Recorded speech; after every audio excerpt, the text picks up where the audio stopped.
اب آزاد جموں اور کشمیر میں بھی ایک ہمیں خبر مل گئی جس پہ مجھے بہت ذاتی طور پہ بہت افسوس ہوا۔ آزاد جموں اور کشمیر کی اسمبلی انہوں نے ایک قرارداد پر پاس کر دی، انہوں نے کہا جی ہاں کوریڈور تو ہونا چاہیے، بڑا ضروری ہے۔ ممبران ہیں اور یہ سارے کشمیری ہیں، میں تو حیران ہو گیا۔ پاکستان کا حصہ یہی مانتے ہیں، جبکہ انہوں نے خود بول دیا کہ ہم مدر انڈیا سے بلانگ کرتے ہیں، ہم پاکستانی نہیں ہیں، تو پھر آزاد کشمیر کا تو پیچھے کچھ رہ ہی نہیں جاتا۔ پاکستان کا کچھ نہیں بچا تو آزاد کشمیر تو بہت دور کی۔ پاکستان کے لوگ اب بہت ناخوش ہیں، وہ اس تقسیم سے جو کہ انہوں نے الگ پاکستان بنایا، جو بر صغیر کو تقسیم کیا۔ اب پاکستانیوں کو اندازہ ہو گیا ہوگا کہ بھارت کے ساتھ رہنا کتنا اچھا ہوتا ان کے لیے۔ خبر ناظرین اس سے آپ کو اپڈیٹ کرتے چلیں۔ پاک ایران بارڈر پر دہشت گردوں کی سیکیورٹی فورسز پر فائرنگ اور 4 جوان شہید ہو گئے۔ تو وہ ہمارے بارڈر کے سامنے ہے، جب رات کو ہم دیکھتے ہیں تو اس طرف تو جگمگا ہوتی ہے، تو لیکن ہماری 2 گھنٹے 3 گھنٹے جو ہے نا وہ بجلی بند ہوتی ہے۔ نہ جانے پاکستان آئی ایم ایف سے منہ موڑ رہا ہے یا آئی ایم ایف پاکستان سے منہ موڑ چکا ہے، مگر بات یہ ہے کہ پاکستان کا آئی ایم ایف پروگرام بحال نہیں ہو رہا۔ اور سب نے اس کو متفقہ طور پہ وہ بھی کر لیا، اڈاپٹ بھی کر لیا۔ پاکستان جو ہے اس نے اپنے 3 میجر ایئرپورٹس جو ہیں، ٹھیک ہے جی، وہ آؤٹ سورس کرنے کا پروسیس شروع کر دی۔ جو ایئر لائنز کے پائلٹس ہیں بڑی تعداد جو ہے ان کی ملک چھوڑ کے چلی گئی ہے۔ اب آپ کوریڈور کی باتیں کر رہے ہیں اور امیر شاہ نے جو بات کی آپ اس کو ہی ری انفورس کریں، میری سمجھ سے یہ بالا تر ہے۔ اب آزاد جموں اور کشمیر میں بھی ایک ہمیں خبر مل گئی جس پہ مجھے بہت ذاتی طور پہ بہت افسوس ہوا۔ وہاں کی جو لیجسلیٹو اسمبلی ہے انہوں نے 29 مارچ کو ایک قرارداد پاس کی ہے، اور قرارداد بڑی انٹرسٹنگ ہے۔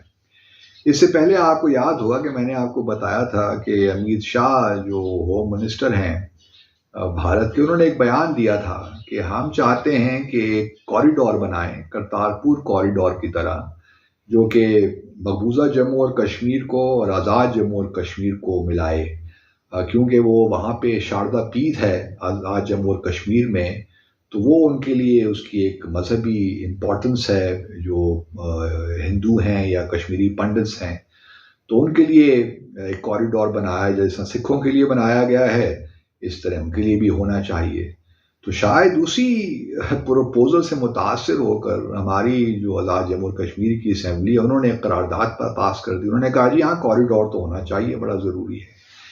اب یہ ہمارے جو ماشاءاللہ ممبران ہیں اور یہ سارے کشمیری ہیں، میں تو حیران ہو گیا۔ اور یہ کشمیری یہ جو پروپوزل یا یہ جو آئیڈیا آیا، یہ عوامی مسلم لیگ جو شیخ رشید احمد صاحب کی ہے، ان کے پارٹی کے ایک ممبر ہیں، بٹ مجھے نام ان کا اس وقت یاد نہیں آ رہا، انہوں نے یہ پروپوزل ریزولوشن پیش کی اور سب نے اس کو متفقہ طور پہ وہ بھی کر لیا، اڈاپٹ بھی کر لیا۔ اب یہ بات نہیں سوچتے کہ کرتارپور کوریڈور جو ہم نے بنایا ہے وہ تو انٹرنیشنل بارڈر ہے پاکستان اور بھارت کا، اس میں تو چلیے ہم نے ایک خاص ارینجمنٹ کی اور اس میں ہم نے ایک میکنزم ایک ڈیولپ کیا اور وہ بن گیا۔ یہاں تو کوئی ہمارا انٹرنیشنل بارڈر نہیں ہے، ہم تو چاہتے ہیں کہ یہ جو لائن آف کنٹرول ہے یہ بھی نہ رہے اور کشمیریوں کا ان کو حق خود ارادیت ملے، تاکہ یہ جتنے بھی مقبوضہ کشمیر ہے یا آزاد کشمیر ہے یہ ایک ہو جائیں۔ اب آپ کوریڈور کی باتیں کر رہے ہیں اور امیر شاہ نے جو بات کی آپ اس کو ہی ری انفورس کریں، میری سمجھ سے یہ بالا تر ہے، اور آپ بات کر رہے ہیں کوریڈور کی۔ میں مطلب سمجھنے سے قاصر ہوں کہ یہ کیوں اس قسم کے جو ہے آئیڈیاز ہمارے ذہنوں میں آتے ہیں۔ میں اب اس نتیجے پہ پہنچا ہوں کہ بہت سے شاید ہمارے جو کشمیری جو ہمارے بیٹھے ہیں لوگ اسمبلی میں، ان کو کشمیر کے تنازع کا علم ہی نہیں ہے اور وہ اس کی تاریخ کو جانتے ہی نہیں ہیں۔ تو میرا مشورہ یہ ہے بیرسٹر سلطان صاحب کو جو پریزیڈنٹ ہیں اور پھر جو رانا صاحب ہمارے ہیں وزیر اعظم صاحب، کہ خدا را ان ممبران کے لیے کوئی ورک شاپ ہی کروا لیں کشمیر ڈسپیوٹ پہ، 2-3 روز کی ورک شاپ کروائیں، ان کو ذرا ہسٹری بتائیں کہ کشمیر کا تنازع ہے کیا۔ پاکستان جو ہے اس نے اپنے 3 میجر ایئرپورٹس جو ہیں، ٹھیک ہے جی، وہ آؤٹ سورس کرنے کا پروسیس شروع کر دی، یعنی کہ پبلک پرائیویٹ پارٹنرشپ جو ہے۔ اچھا یہ کوئی بری بات نہیں ہے، پبلک پرائیویٹ پارٹنرشپ پوری دنیا میں ہوتی ہے اور اس میں نارملی ٹھیک ہوتا ہے کہ پبلک پرائیویٹ پارٹنرشپ میں، لیکن ہمارے ہاں کیا ہے کہ ہمارے پاس پیسے ہی کوئی نہیں، اور ہم نے یہ کیوں پبلک پرائیویٹ پارٹنرشپ شروع کی اور ایز اے لاسٹ ریزورٹ اور ہمارے جو سیاستدانوں کے دماغوں پہ ہے کہ ہم زیادہ سے زیادہ اپنے حلقے کے لوگوں، اپنے کانسٹیٹوئنسی کے لوگوں کو نوکریاں دیں، اور اس کے چکر میں وہ سارا بوجھ سرکار پہ ڈال دیتے ہیں، ٹھیک ہے جی. اور جسے آپ یہ کہہ لیں کہ وہ پاکستان کو یہ ہے کہ اسے فورن ڈائریکٹ انویسٹمنٹ آئے گی. ایئرپورٹ کا یہ ہے کہ ایئرپورٹ تو چلنا ہی چلنا، ٹھیک ہے جی. اور اس کے لیے ظاہری بات ہے ایئرپورٹ نے تو نہیں بند ہونا. کراچی کا، لاہور کا، اسلام آباد کا 3 بڑے انٹرنیشنل ایئرپورٹس ہیں، اور تینوں کی ظاہری بات ہے کافی زیادہ ویلیو ہے اس سلسلے کے اندر.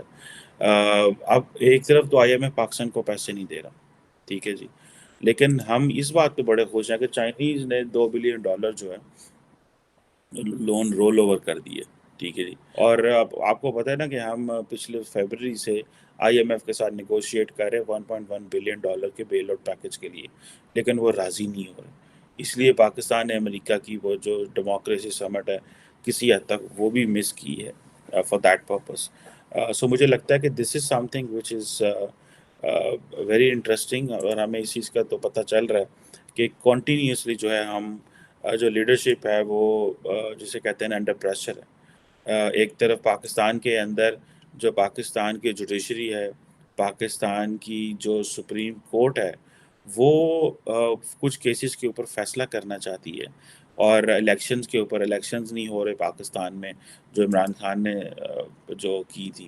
اب جو چیف جسٹس آف پاکستان ہے وہ اپنی مرضی سے اپنے دوست جو ججز ہیں ان کو لے آتے ہیں سپریم کورٹ میں، اور وہ جو دوست ججز ہیں وہ پھر وہی فیصلے دیتے ہیں جو ان کے حق میں ہوتے ہیں. سو ایک پولرائز پولیٹیکل انوائرمنٹ ہے اسٹارٹنگ فرام. لیکن یہ جو لوگ کیا نام ہے ان کا، یہ جو ٹیکسٹ بک اور کریکولم پہ کام کرنے والے لوگ ہیں، یہ بڑے نظریاتی لوگ ہیں. میں آپ کو بتاؤں یہ بڑے ریلیجیسلی موٹیویٹڈ لوگ ہوتے ہیں. جس طرح پوری دنیا میں بہت سارے موٹیویٹڈ لوگ ہوتے ہیں نا جی،